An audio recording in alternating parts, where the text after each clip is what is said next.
Korupsi. Apa sih korupsi itu? Menurut pasal 3 Undang-Undang Nomor 31 Tahun 1999 tentang pemberantasan tindak pidana korupsi. Korupsi adalah tindakan setiap orang dengan tujuan menguntungkan diri sendiri atau orang lain atau suatu korporasi, menyalahgunakan kewenangan, kesempatan atau sarana yang ada padanya karena jabatan atau kedudukan yang dapat merugikan keuangan negara atau perekonomian negara. Di Indonesia sendiri rasanya korupsi bukanlah suatu hal yang baru lagi.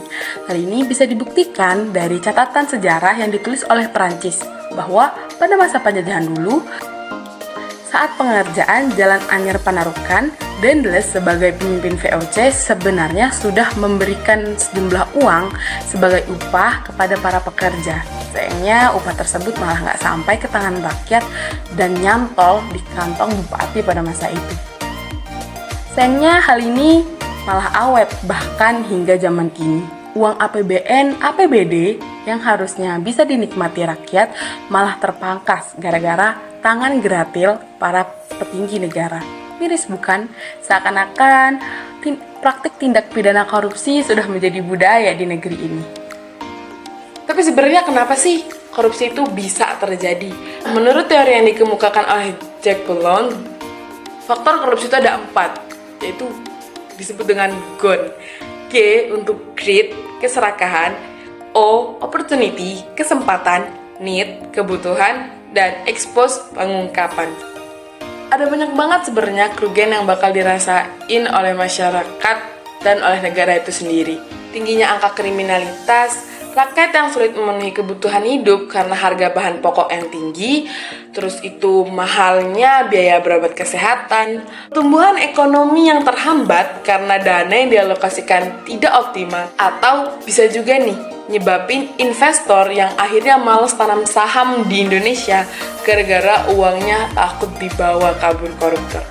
Jadi jelas, biar praktik korupsi ini nggak makin menjadi-jadi, kita sebagai masyarakat harus andil nih untuk melakukan pemberantasan korupsi. Hal tersebut dengan apa caranya?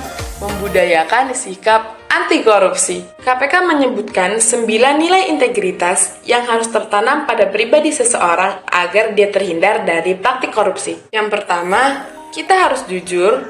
Kedua, peduli, mandiri, disiplin, tanggung jawab, kerja keras, sederhana, berani, dan adil.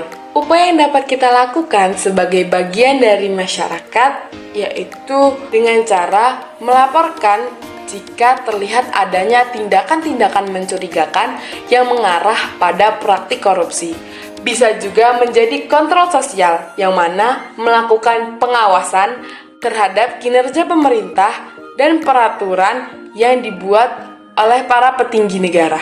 Kalau kata pepatah sih, perbuatan besar terdiri dari perbuatan-perbuatan kecil. So, untuk bisa punya kesadaran dan dapat melakukan gebrakan-gebrakan besar, kita harus ngebudayain dari hal-hal kecil keseharian yang ada di hidup kita. Misal, kita bisa mulai dari untuk nggak ngaret dan datang sesuai waktu yang dijanjiin.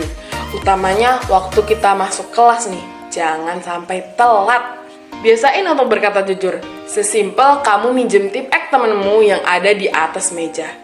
So, dengan kebiasaan kecil tadi, kita akhirnya terbiasa untuk menjadi pribadi yang baik, jujur, dan amanah.